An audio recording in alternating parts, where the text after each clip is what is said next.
When billionaire Arthur Thorne noticed his maid's daughter hiding bruises, he uncovered a secret so dark it shattered his silence and changed all their lives forever. It started with a bruise.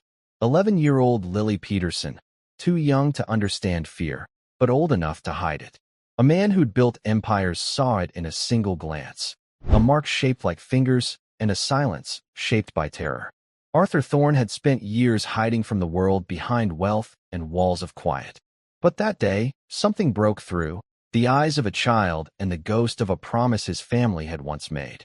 This isn't just a story about a billionaire and a bruised child. This isn't just a story about a wounded child and a wealthy man. It's the story of how one act of courage uncovered a legacy and changed 2 lives forever. And before I forget, where are you watching from today? Leave a comment below. Enjoy the story. An 11-year-old girl tried to hide the pain, but her eyes told the truth. Arthur Thorne saw the lie instantly. It was a flicker of fear in the girl's blue eyes, gone as fast as it came. But a man who built a global empire did not miss such things. He missed nothing. Arthur lived in the large, quiet house on the hill. The neighbors thought he was a retired professor, perhaps a reclusive writer. He liked it that way. He wore simple sweaters and drank instant coffee. This quiet life was a shield. It hid the man who commanded boardrooms and shaped markets. It hid his billions. His maid, Sarah, was a quiet woman. She came 3 times a week. She cleaned with a desperate, nervous energy. She never spoke unless spoken to. Her daughter, Lily, often came with her after school. Lily was a small girl for 11. She had pale blonde hair and the same watchful silence as her mother. Lily would sit at the kitchen table, trying to finish her homework. But today, Sarah was behind schedule. Lily, trying to help, was dusting the low shelves in the study. Arthur sat in his worn leather chair, a book open on his lap. He wasn't really reading. He was watching the dust motes dance in the late afternoon sun. "Lily, be careful with that," Sarah said. Her voice was sharp with worry. "I am, Mom," Lily whispered. Lily reached for a small, framed photograph on the bottom shelf. As she stretched, the long sleeve of her worn sweater slipped. It pulled back just an inch, past her wrist. Arthur's eyes narrowed. A dark, ugly bruise stained the girl's thin forearm. It was a terrible, sickly purple. It was shaped almost like fingers. Lily saw him look. She flinched. It was a small, fast movement, like a startled animal. She yanked her sleeve down. Her small hand clutched the fabric tight. Arthur felt a coldness spread through his chest. It was an old, familiar anger.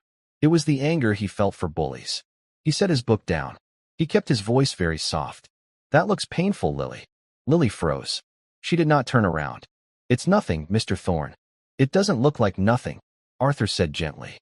Sarah spun around from the doorway, a dust rag in her hand. Her face was pale. "She's fine. She's just clumsy." "I fell," Lily said quickly, still not looking at him. The words sounded practiced. "I fell off my bike yesterday." Arthur looked from the mother to the daughter. Sarah's hands were shaking. Lily was holding her breath. "A bike fall," Arthur said, his voice quiet. "I see." Sarah rushed forward. She grabbed Lily's arm. Not the bruised one, the other. "We're almost done, sir. I'm sorry to be in your way." "Come on, Lily." "The kitchen." "Mom, you're hurting me," Lily whispered. Sarah let go instantly, horrified. "I'm sorry, baby. I'm sorry." She pushed her daughter gently toward the door. "Go finish your math. I'll be right there." Lily fled the room. Arthur stood up. He was not a large man, but he had a presence. He moved with a quiet authority. "Sarah," he said. She stopped, her back to him. "That was not a fall from a bike," Arthur stated.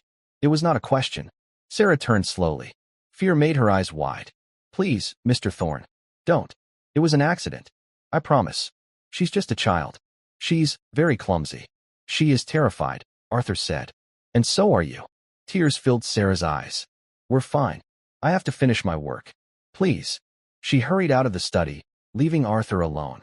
He stood in the silent room for a long time. He looked at the empty space where the girl had stood. He knew fear when he saw it. This was not the fear of a child who broke a rule. This was the fear of a mouse trapped in a corner.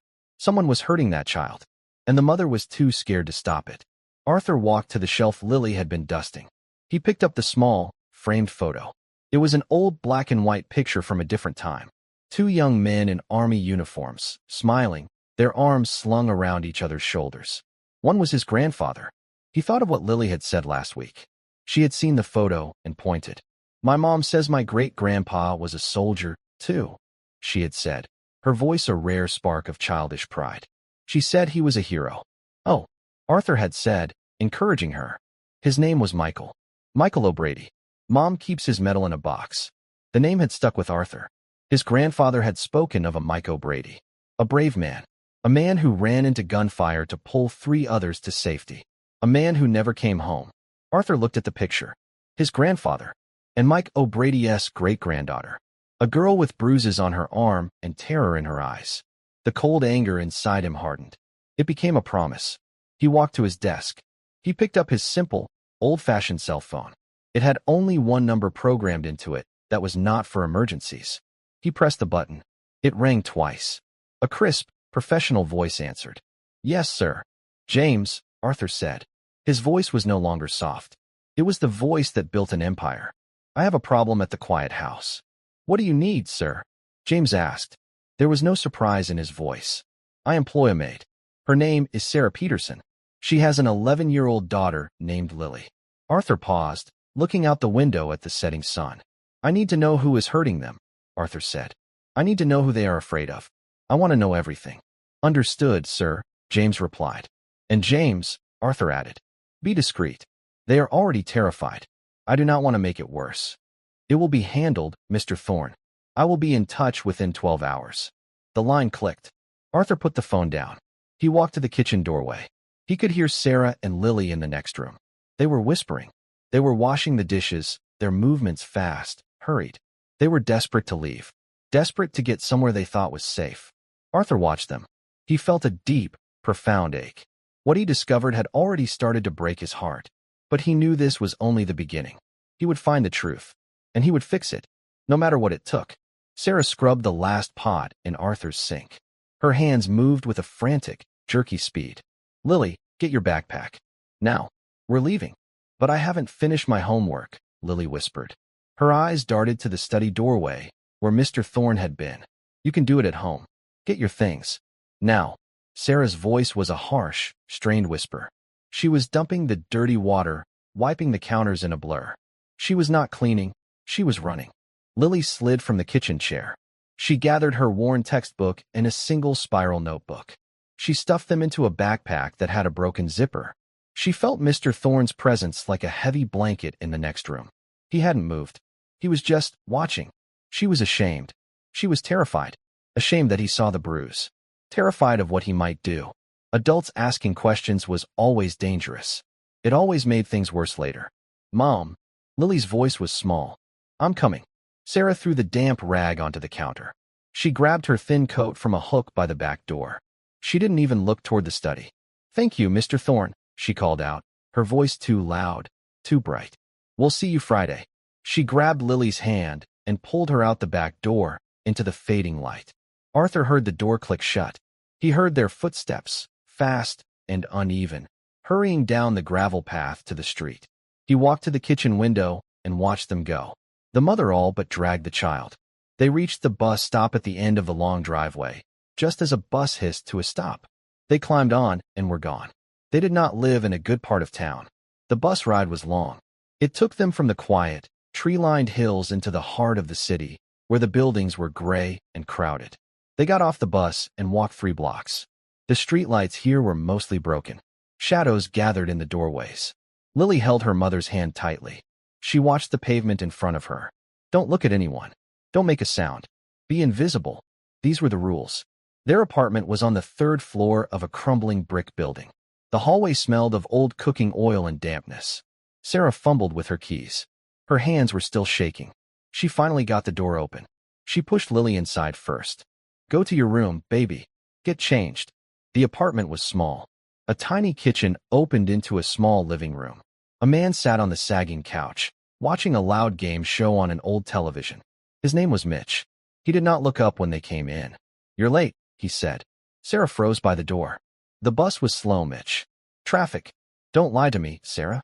He turned his head. He was a large man, but his face was puffy and pale.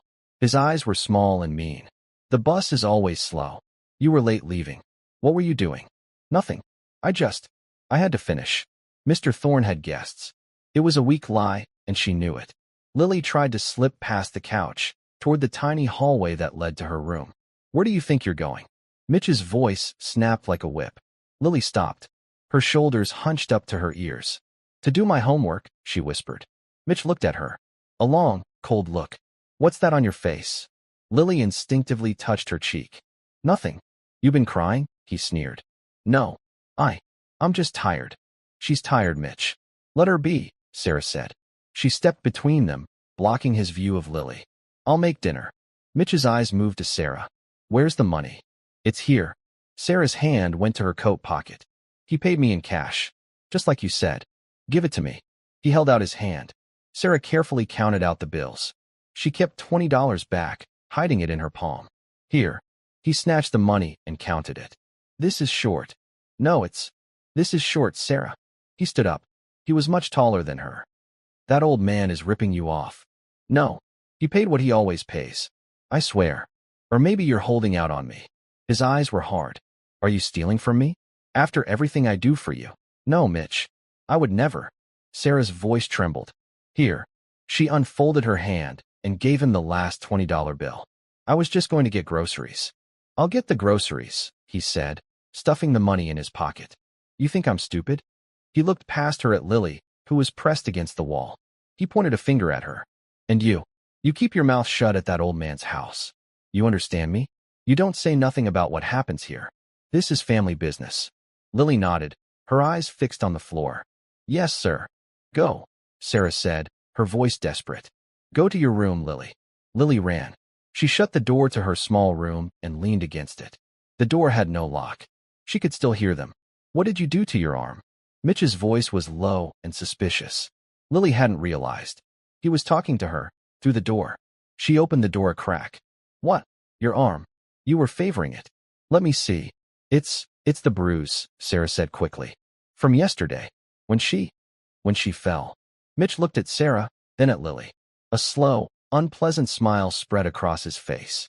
Yeah, she's clumsy. Just like her mother. He laughed. It was a short, barking sound. He grabbed his keys from the table.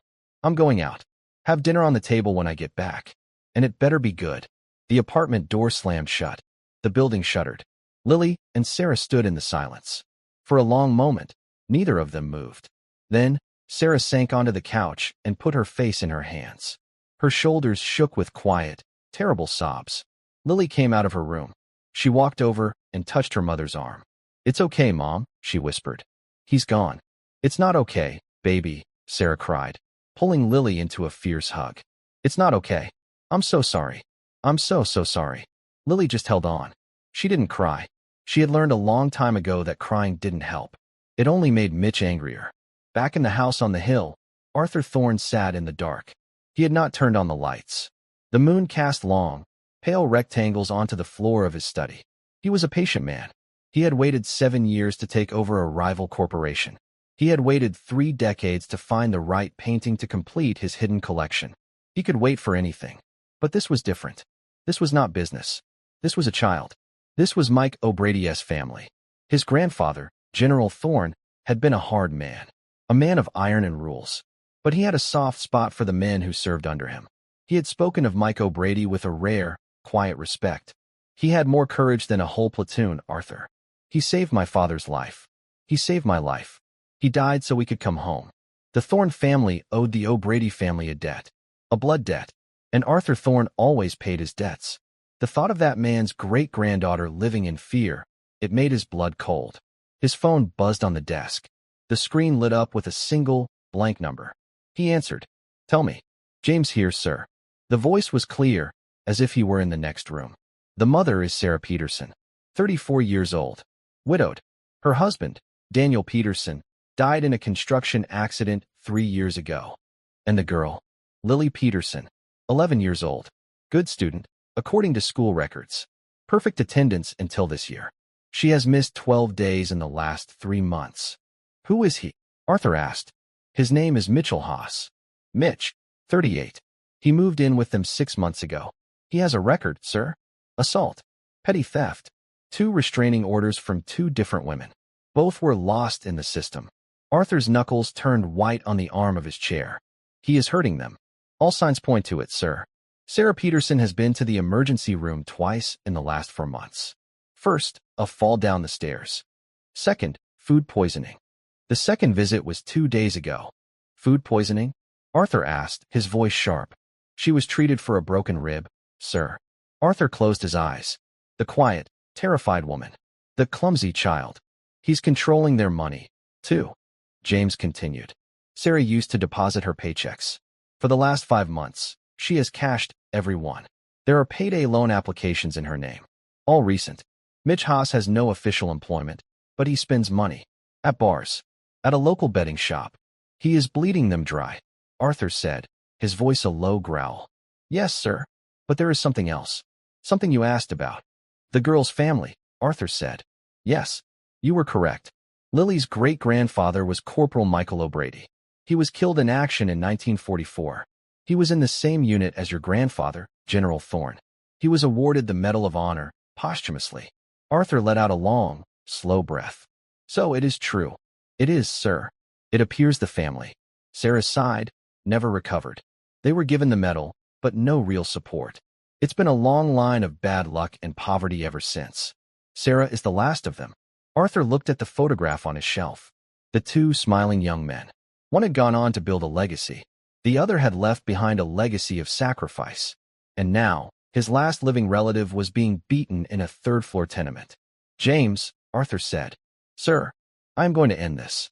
I want you to find me a way that is legal, a way that is permanent, and a way that protects the mother and the child. Mitch Haas is a violent man, sir. He will not let go easily. I am not a violent man, James, Arthur said, standing up. He walked to the window and looked out over his quiet, peaceful neighborhood. But I am a very, very powerful one. Find me a weakness. Find me a hook. Find me something he values more than his control over them. Money, James suggested. Everyone values money, Arthur said. But men like Mitch, they value power more. Find me the source of his power, and find me a way to take it away. I will get on it immediately, sir. One more thing, James. I want eyes on that apartment. Now, tonight. I want to know if he lays a hand on either of them again. It's already done, sir. A team is in place. Good. Arthur hung up. He stood by the window for another hour. He was no longer a reclusive writer. He was Arthur Thorne, and he had a war to plan. The next 2 days were a blur of cold fear for Lily. Mitch was home. He was always home. He sat on the couch, the television blaring. He drank beer from a can, leaving the empty ones on the floor. He watched Sarah's every move. You're sweeping too loud, Sarah, he'd grumble. Can't you do anything right? Sorry, Mitch. I'll be quieter. Lily stayed in her room. She tried to read her school books. The words blurred on the page. She could hear every sound in the small apartment. The clink of a beer can opening. Mitch's heavy footsteps. Her mother's quiet, frightened apologies. She had to go to school on Wednesday. Her mother walked her to the bus stop. Sarah's eyes were puffy. She had a new, faint bruise on her cheek. She had covered it with makeup, but Lily could see the yellow-green stain beneath. Be good, baby, Sarah whispered, pulling Lily's hood up to guard against the cold wind. Don't talk to anyone. I won't, Mom. I love you. I love you too. At school, Lily felt invisible. She sat in the back of the classroom. Her teacher, Mrs. Gable, was talking about a history project. You will work in pairs, Mrs. Gable announced. You will research a famous figure from American history. The class buzzed with excitement. Children started pairing up. Lily sank lower in her chair. She had no friends. No one ever picked her. A girl with bright red pigtails, named Emily, turned around. Do you want to be my partner? Lily was so surprised, she couldn't speak. She just nodded. Great. Emily smiled. We can work at my house after school. My mom makes great cookies. Lily's stomach twisted. I can't. Emily's smile faded. Why not? I have to go right home. My mom needs me. Oh, okay. Emily looked disappointed. She turned back around and asked the boy next to her. Lily stared at her desk. She felt a sharp, stinging in her eyes. She wanted to go to Emily's house. She wanted to eat cookies and work on a project. She wanted, just for one afternoon, to be a normal kid. But she couldn't. It was not allowed. Asking Mitch would be a disaster. She spent the rest of the day silent, just as she promised her mother. When she got home, Mitch was in a worse mood. The television was off. The apartment was dangerously quiet. Where's your mom? He snapped. I don't know, Lily whispered. At the store? She's been gone an hour. An hour to get milk. He paced the small living room. She's probably calling someone. Talking about me. She wouldn't, Lily said, her heart hammering. What do you know? He sneered. He grabbed her backpack and dumped it on the floor. Her books and papers scattered. Homework. Pathetic. He picked up her history book. Famous figures. You know who was famous? My old man. He could have been a pro boxer. He taught me how to fight. Lily just stood there, shaking. Pick it up, he ordered. All of it. And you. You tell me if she calls anyone. You tell me if she says anything. You're my little spy now. Got it? Yes? She whispered, kneeling to gather her things. Or what happens to her? Happens to you, too. The door opened. Sarah rushed in, carrying a small paper bag. I'm back, Mitch. I'm sorry. The line was so long. Mitch turned to her. He smiled his slow, cold smile. We were just talking about you, weren't we, Lily? Lily scrambled to her feet and ran to her room. She hid her face in her pillow. She didn't want to hear what came next. The next day, Thursday, Arthur Thorne sat in his study. He was not reading. He was waiting. His phone rang at exactly 10 a.m. James. Sir, I have what you need. James's voice was calm, but there was an edge of satisfaction. Mitchell Haas has a significant gambling problem. I assumed as much, Arthur said. Who is he in debt to? A local bookie named Silvio Rossi. Not a major player, but a dangerous one. He runs a loan shark operation out of the back of his sports bar. Our friend Mitch owes him nearly $8,000. And he was supposed to pay it back 2 days ago. Arthur felt the first click of a lock falling into place. So Rossi is angry. Very. My team overhead a conversation. Rossi gave Mitch until this weekend. If he doesn't have the money, his men are going to collect a kneecap. Mitch is desperate. He's been trying to get more payday loans, but he's been blacklisted. This is why he's been terrorizing Sarah, Arthur said. He needs her paycheck. He needs every cent. Correct, sir. He thinks she's his only way out. Arthur drummed his fingers on his desk. He thought of the bruises, the broken rib, the terror, all for a few $1,000s to pay a cheap crook. It was pathetic. It was sickening. What else, James? This is the interesting part, sir. Silvio Rossi. He's ambitious. He wants to expand. He's been trying to get a loan to buy the building his bar is in. He wants to go legitimate. But his credit is terrible. No bank will touch him. Arthur leaned forward. A man who wants to be a legitimate businessman. Exactly. He's trapped in his small, violent world, but he wants out. A plan formed in Arthur's mind. It was complex, like his business deals, but it was also simple. It was about leverage. James, Arthur said, I have a new corporation you are going to form. A real estate holding company. I want you to buy that building. Today. There was a half-second pause on the line. By the yes, sir. I'll find the owner. You'll find the owner is in default on his own mortgage. You will buy the debt from the bank for pennies on the dollar. You will own the note by 5 o'clock today. Silvio Rossi's building will belong to us. And then, sir? Then, Arthur said, you will arrange a meeting. Not with Mitch. I don't want to talk to that animal. I want to talk to Mr. Rossi. You will tell him that his new landlord wants to discuss his lease. And his future. That will certainly get his attention, James said. That is the point, James. Men like Mitch only understand force. Men like Rossi, they understand business. We are going to make him an offer he cannot refuse. We are going to trade him a worthless tenant for a clean slate. It's clean, sir. And it's permanent. Rossi will do the dirty work. He will remove Mitch from that apartment and from their lives. And he will be happy to do it. See that it is done, Arthur said. He hung up the phone. He felt no victory. Only a cold, hard resolve. He was using a shark to get rid of a parasite. It was not clean, but it was necessary. He looked at the photo of his grandfather and Mike O'Brady. We are paying the debt, Michael, he whispered to the picture. It's long overdue. He knew Sarah and Lily were scheduled to come the next day. Friday. He would have to see them one last time, knowing what he knew. He would have to act normal. He would have to pretend to be the reclusive writer. But he knew, as he sat in the silence, that his life as a recluse was over.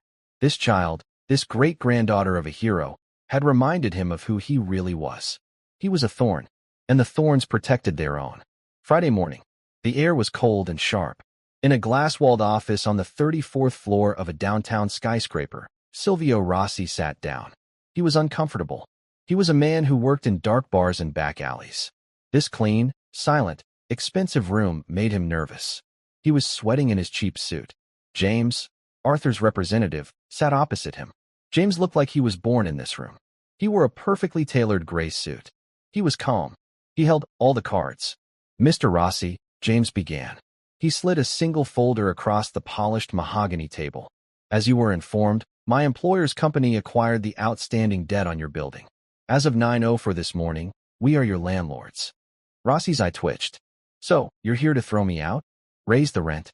What is this?" "This," James said, "is an opportunity." James tapped the folder. "We know you wish to purchase the building. We know the banks have refused you.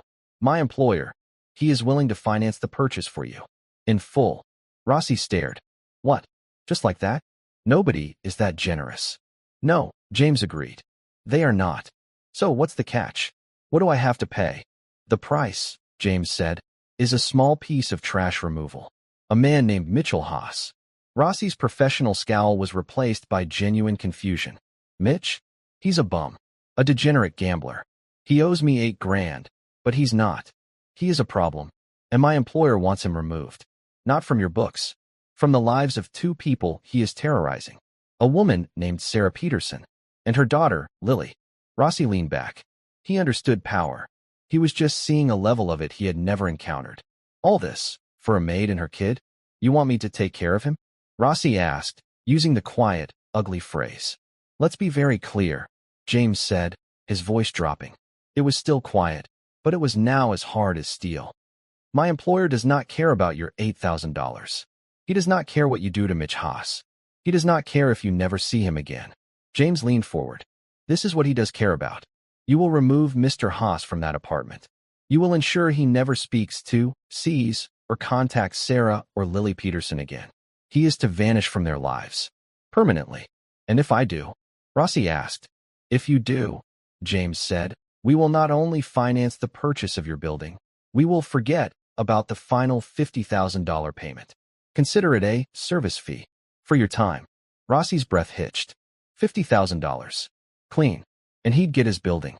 "What's the catch?" Rossi asked again, still suspicious. "The catch," James said, "is this. If one hair on the head of that woman or that child is harmed, if they are frightened by you or your men, if Mitch ever bothers them again, this deal is gone. Your bar is gone. And your new career as a legitimate businessman will be over before it begins. We will crush you, Mr. Rossi. Are we clear?" Rossi, for the first time in his life, felt like a very small fish. "Crystal clear," Rossi said. He stood up. "Mitch Haas is waiting for his girlfriend to get paid today. She works for some rich guy.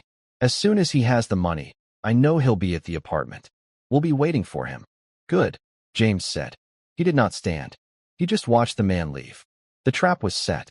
At 3:30 that afternoon, Sarah and Lily arrived at Arthur's house. The silence in the house felt different. Heavier. Arthur sat in his study. He was trying to read, but the words meant nothing. He was listening. He heard Sarah's frantic, hurried vacuuming in the hall. He heard Lily's small footsteps in the kitchen. He knew he was sending them back. He knew Mitch was waiting. He knew, from James, that Rossi's men were also waiting. It was a terrible, dangerous calculation. He had to let them walk back into the lion's den one last time. It was the only way to ensure the lion was removed for good. He felt a profound, aching guilt. Lily appeared in the doorway of his study. She was holding a dust rag, but she wasn't cleaning. She was just standing there, looking at him. "Mr. Thorne," she said. Her voice was barely a whisper. "Hello, Lily." He put his book down, giving her his full attention. She stepped inside. She looked at the old photograph on his shelf, the one of his grandfather and hers. "Mom." "Mom's scared," Lily whispered. Arthur's heart constricted. "I know, child. She's scared of him. He wants her money." "I know." Lily looked down at her own shoes. "You asked about my arm. The bruise." "I remember," Arthur said gently. "I didn't fall off my bike." "I know that too." Lily's eyes filled with tears, but she did not let them fall. She was holding them back with all her strength. "I'm scared he's going to really hurt her." "He will not," Arthur said. His voice was soft, but it was an iron promise. "I will not let that happen." "How?" she asked. It was a simple, desperate question. "He's too strong." "There are different kinds of strong, Lily." Arthur stood up. He walked over to the photograph. "Your great-grandfather." He was strong. He ran into gunfire to save people. He then looked down at Lily. But it is also strong to be quiet, to endure, to wait for the right moment. You have been very, very strong. Sarah's voice called from the hall. Lily, where are you? We have to go? Stop bothering Mr. Thorne. Sarah appeared, her face pale and damp with sweat. I'm so sorry, sir. We're done. All done. She was practically vibrating with anxiety. She needed to get the money. She needed to get home to Mitch. Of course, Sarah. Arthur walked to his desk. He took out the cash envelope. He had put extra money in it. A lot extra. He knew it wouldn't go to her. He knew it would go to Mitch, and then to Rossi. It was part of the price. Here you are, he said. Sarah snatched the envelope. She didn't even count it. She stuffed it into her coat pocket. Thank you, Mr. Thorne. Thank you. Come on, Lily. Run. Lily, Arthur said. The girl stopped and looked back at him. Arthur wanted to tell her to stay, to hide behind him, to call the police. But he knew it wouldn't work. The system had already failed her. Instead, he just looked at her. Be brave for a little while longer. Everything is going to change. Lily stared at him, her blue eyes wide. She nodded, just once. Then she ran after her mother. Arthur watched them hurry down the gravel path. He stood by the window until the bus came. He watched them climb on. He was sending a soldier's descendant back into battle. His phone buzzed. It was James. They are on the bus, sir. Mr. Rossi's team is in place. It will happen within the hour. Stay on it, James, Arthur said. I want to know the second they are safe. Understood. Arthur hung up. He looked at his quiet, empty, comfortable house. And he had never felt so cold. The bus ride was a silent agony. Sarah tapped her foot, her hand squeezing the envelope in her pocket. Lily sat beside her, rigid as a statue. When they got to their street, they could see their apartment building. It looked dark. Okay, baby, Sarah whispered. Here's what we do. We go in. I give him the money. He's going to be angry. You go right to your room. You put your pillow over your head. You don't come out. No matter what. Understand. I understand, Mom, Lily said. They climbed the stairs. The hallway was quiet. Sarah put her key in the lock. She pushed the door open. Mitch was there, standing in the middle of the living room. He was pacing like a caged animal. You're late, he yelled. The bus, Sarah stammered. It was traffic. Give me the money. He ripped the envelope from her hand. He tore it open, and the cash spilled onto the floor. He dropped to his knees, his hands shaking as he counted. This is good, he was muttering to himself. This is more. This is good. He looked up at Sarah, his eyes wild with a desperate, temporary relief. You see? The old man likes you. You should have asked him for more. Mitch, please, Sarah begged. Just, let's be quiet. Quiet. I'm free. I can pay Rossi. I just need. A loud, heavy bang on the apartment door made the whole frame shake. Mitch froze. The blood drained from his face. Mitch, a man's voice bellowed from the hall. We know you're in there. Sylvia wants to see you. Open the door. Mitch looked at Sarah. His sudden confidence was gone. He was terrified. Don't say anything. Get in the kitchen. Both of you. Now. Bang. Bang. You have 5 seconds, Mitch. Mitch scrambled to open the door, trying to look casual. Hey, fellas, I was just. 2 men stood in the doorway. They were huge. They wore dark suits and did not look friendly. They filled the entire doorframe. Silvio wants his money, the first man said. He had a broken nose. I have it, Mitch said, holding up the cash. It's all here. Well, most of it. I'll have the rest next week, I swear. The first man didn't even look at the money. He looked past Mitch, into the apartment. He saw Sarah and Lily, pressed against the refrigerator. His voice softened, just a little. Ma'am, we're sorry to bother you. We're just here to collect on a bad debt. He looked back at Mitch. His voice went hard again. You're not paying. What? I just told you. You're coming with us, the second man said. He stepped in and grabbed Mitch by the arm. No. Wait.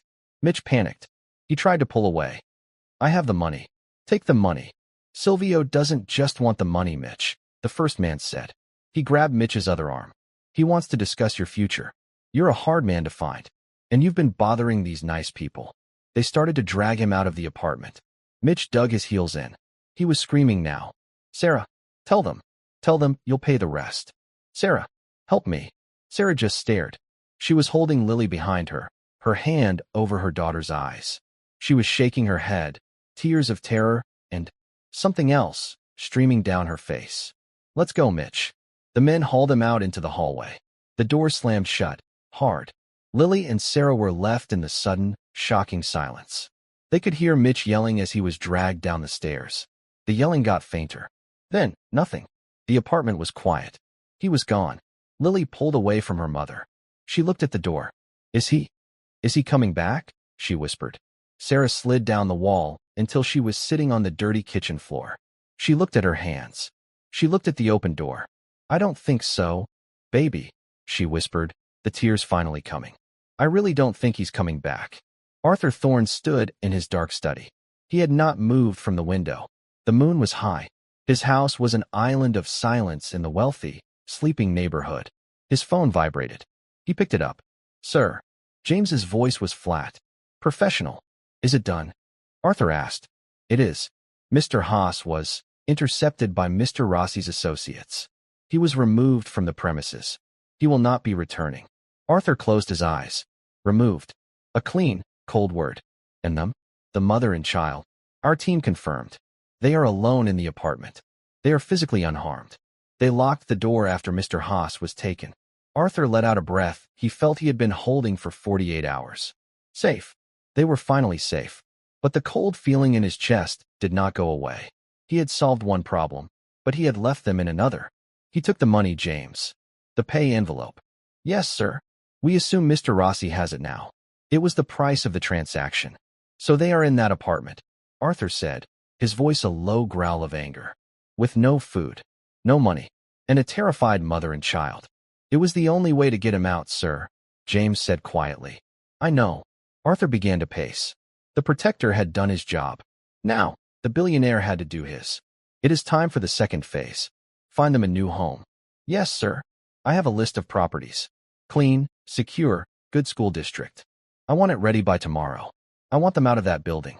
I want them out of that life. It will be owned by a holding company. All expenses paid." "Understood, sir. And how will we present this to them?" This was the delicate part. Arthur stopped pacing. He looked again at the photograph of the two young soldiers. His grandfather. And Michael O'Brady. "We will tell them the truth," Arthur said. "Or, at least, a version of it. Sir, my grandfather owed that man his life. He spoke of it often. He said he tried to find the O'Brady family after the war, but they had moved. Disappeared." Arthur touched the glass of the frame. "We have found them. The Thorne family is paying a debt of honor. It is not charity, James. It is restitution." There was a moment of silence. "That is very clear, sir. It will be handled that way. A trust. The Thorne O'Brady Service Fund. Something dignified." "Exactly," Arthur said. "And James, that medal. The Medal of Honor. Sarah told Lily she keeps it in a box. I want you to find a proper case for it. And I want you to find Michael O'Brady's service records. I want Lily to know who she is. I will see to it personally, sir. I will approach them in the morning." "Thank you, James." Arthur hung up. He did not feel like a billionaire.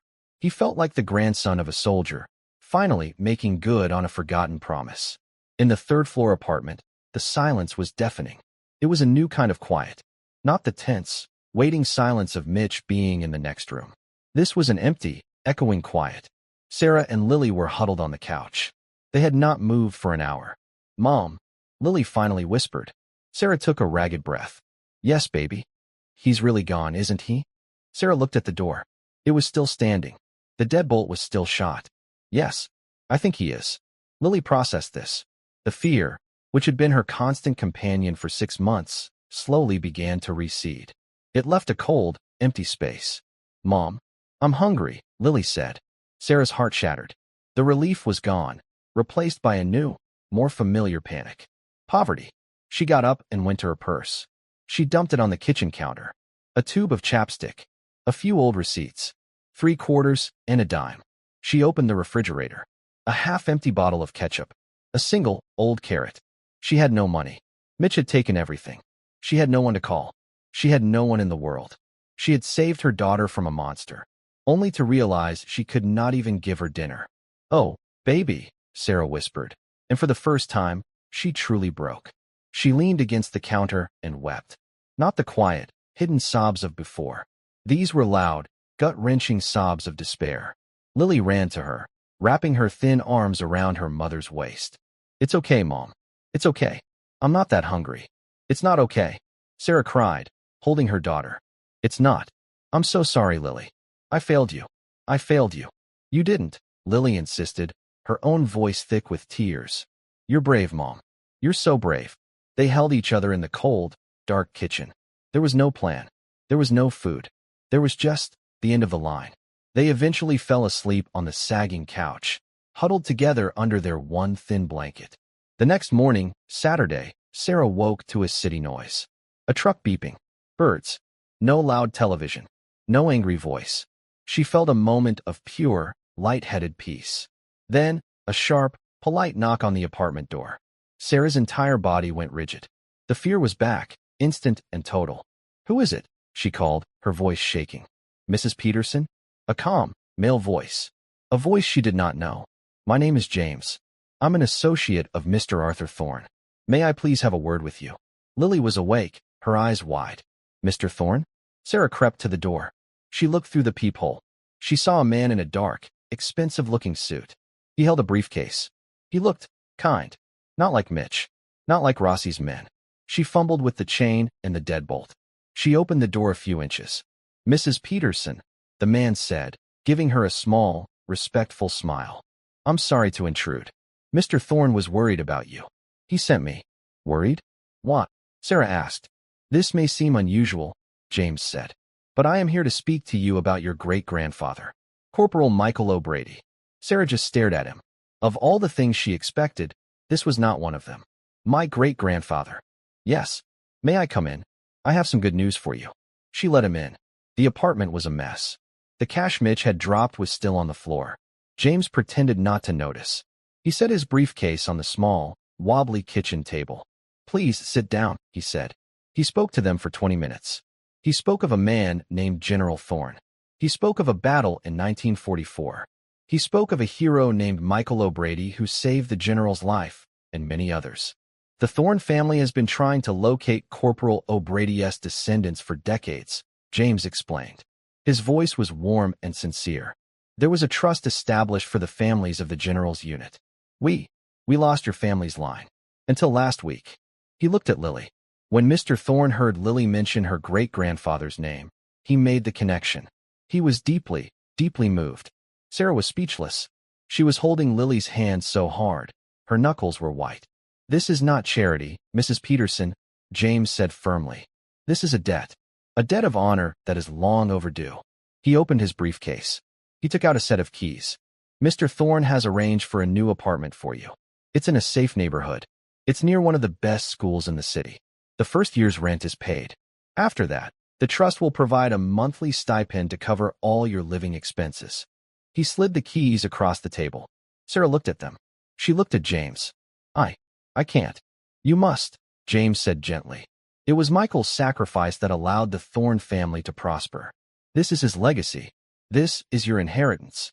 He then took out a bank card. "This is for immediate expenses. Groceries, clothes, whatever you and Lily need. A car is waiting downstairs. When you are ready, it will take you to your new home." Lily, who had been silent this whole time, finally spoke. Mr. Thorne, he did this?" "The man from the house." "Mr. Thorne is a very grateful man, Lily," James said. "He believes in honoring heroes. And he believes you deserve to be safe." Tears were streaming down Sarah's face. But this time, they were not tears of fear. They were tears of disbelief. "Go," James said, standing up. "Pack a bag. Leave the rest. The trust will furnish the new apartment. Just take what matters." He paused at the door. "Oh, and Mr. Thorne had one more request." He reached into his briefcase and pulled out a beautiful, velvet-lined wooden box. Embossed on the top was the seal of the Medal of Honor. "He asked me to retrieve this," James said. He walked over to a cluttered shelf, where a small, tarnished cardboard box sat. He opened it and carefully took out the medal. It was dark with age. "He had this case made," James said. He placed the medal inside the new box, where it rested on deep blue velvet. So Lily would always know what kind of blood runs in her veins. The blood of a true American hero. He handed the box to Lily. Lily took it. It was heavy. She opened it and looked at the medal. She looked at James and then at her mother. For the first time in a year, Lily smiled. The black car was quiet. It did not smell of old food and dampness like the bus. It smelled faintly of leather. Sarah and Lily sat in the back seat. James sat in the front, next to the driver. He had not spoken since he'd helped them with their single, small suitcase. Lily held the wooden metal case in her lap. It was the only thing she carried. Sarah held a worn tote bag. It held their toothbrushes, a change of clothes, and a framed picture of a smiling, younger Sarah holding Lily as a baby. Everything else was left behind. They drove for 20 minutes. They left the gray, crumbling part of the city. The buildings became cleaner. There were trees lining the streets. They passed a park, bright green in the morning sun, with a playground. Lily watched it until it was out of sight. The car pulled up to a brown brick building. It was not a palace. It was not a mansion like Mr. Thorne's. It was just nice. It had clean windows. It had planters by the front door, filled with yellow flowers. A man in a clean blue uniform held the door open for them. "Good morning, Mrs. Peterson. We've been expecting you." Sarah's hand tightened on Lily's. She had never been expected anywhere. They rode a clean, quiet elevator to the 4th floor. James led them to a door at the end of the hall. Apartment 4B. He slid a key into the lock. "Welcome home," he said, and pushed the door open. The light hit them first. The apartment was filled with sunlight. It streamed in through a large, clean window. It was small, but it was perfect. There was a new, soft-looking couch, a clean rug, a small dining table with 2 chairs. But Sarah was walking, as if in a trance, toward the kitchen. It was tiny, but it was bright white. James opened the refrigerator. It was full of food. There was a gallon of milk, a carton of orange juice, eggs, butter, a loaf of bread and peanut butter on the counter, a bowl of red apples. Sarah put her hand over her mouth. A small, choked sound came from her throat. After months of panic, of stretching single dollars, of feeding Lily while she herself went hungry, this was the miracle. "It's all from the trust, ma'am," James said softly. Lily, meanwhile, had walked down the short hall. There were 2 doors. One was a bedroom for her mother. The other was her room. It was painted a soft, pale yellow. There was a single bed, covered in a blue blanket. There was a small, white desk, a lamp, and a bookshelf. She walked in and touched the desk. Her own desk. A place to do her homework. A place that was not a wobbly kitchen table. A place where no one would shout. She turned and ran back to her mother. Sarah was leaning against the kitchen counter, tears streaming down her face. Lily wrapped her arms around her mother's waist. "It's real, Mom," Lily whispered. "I know, baby. I know." James placed the bank card and a folder of papers on the table. "This card is for you, Sarah," he said. "For clothes, for school supplies, for whatever else you need. The trust will pay the rent and utilities. The stipend will arrive in your new bank account every Monday." He pointed out the window. "The school is 2 blocks that way. Lily is already enrolled. She starts on Monday. She is an excellent student.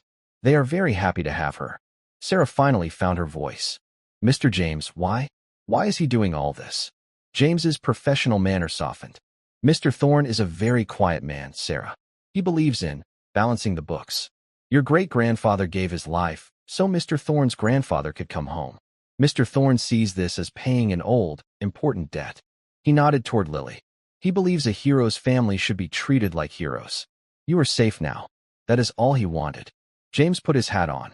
"I will let you get settled. My number is in the folder. If you need anything at all, you call me." He let himself out. The door clicked shut. The new, strong deadbolt turned smoothly. They were alone. In the bright, quiet, safe apartment. They spent the day exploring. They put the milk in the clean refrigerator. Lily placed the Medal of Honor, in its new, dark box, on her new bookshelf.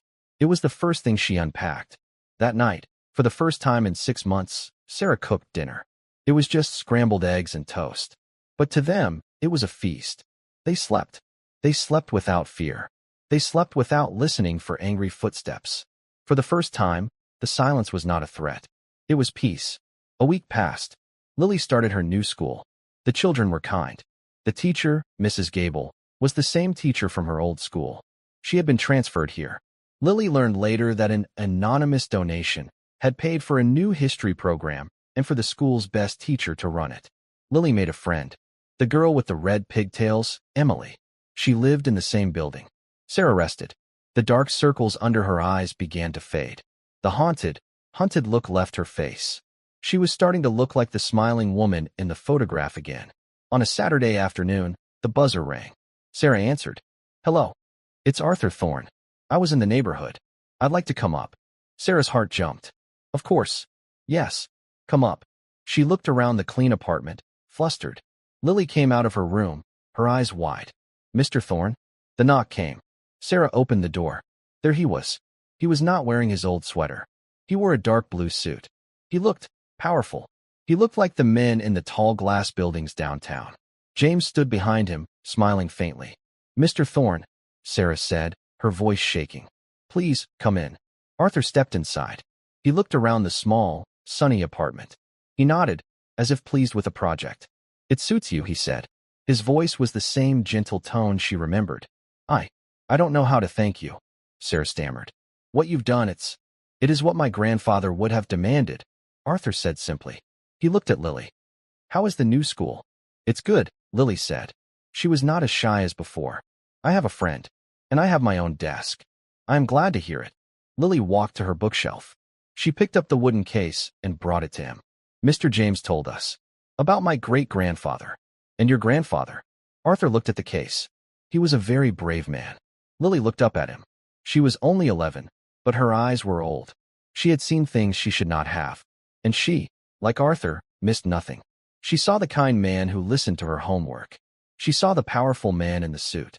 And she saw the cold anger that had been in his eyes when he first saw her bruise. "You're the one, aren't you?" Lily whispered. Sarah looked confused. "Lily, what?" "You're the trust," Lily said, staring at Arthur. "You're the Thorne O'Brady Fund. It's you. All of it." Arthur Thorne held her gaze. He did not lie to her. He did not treat her like a child. "Yes," he said. "And Mitch," Lily said, her voice dropping. "He's gone. For good." "You did that, too." Sarah's breath caught. She looked at Arthur, a new, dawning comprehension on her face. The men who took Mitch, the timing. Arthur crouched down, so he was eye level with the 11-year-old girl. "Your mother told me you fell off your bike, Lily. I knew it was a lie. You told me you were clumsy. I knew that was a lie, too." He was quiet for a moment. His voice was heavy. "What I saw, what I discovered, it broke my heart. I could not let it continue." He gestured to the medal. "That medal means that your family's blood is the blood of a hero. It is the blood of a man who protected others. I could not stand by while his family was being hurt." He stood up and looked at Sarah. "Mitch Haas was a bad man. He is gone. He will never, ever hurt you again. That is my promise to you both. You are free." Sarah finally understood. This quiet, reclusive man. He had waged a war for them. A silent, secret war. He had used his power, his billions, not for himself, but for them. "You saved us," Sarah whispered, tears filling her eyes. "You saved our lives." "Your great-grandfather saved my family first," Arthur replied. "I am just paying the bill." He turned to go. "James will always be your contact. You have everything you need. Your job, Sarah, is to heal. And your job, Lily." He smiled at her. "Your job is to be 11. That's all. Just be a child. The world is safe for you now." He and James left. Sarah closed the door. She leaned against it.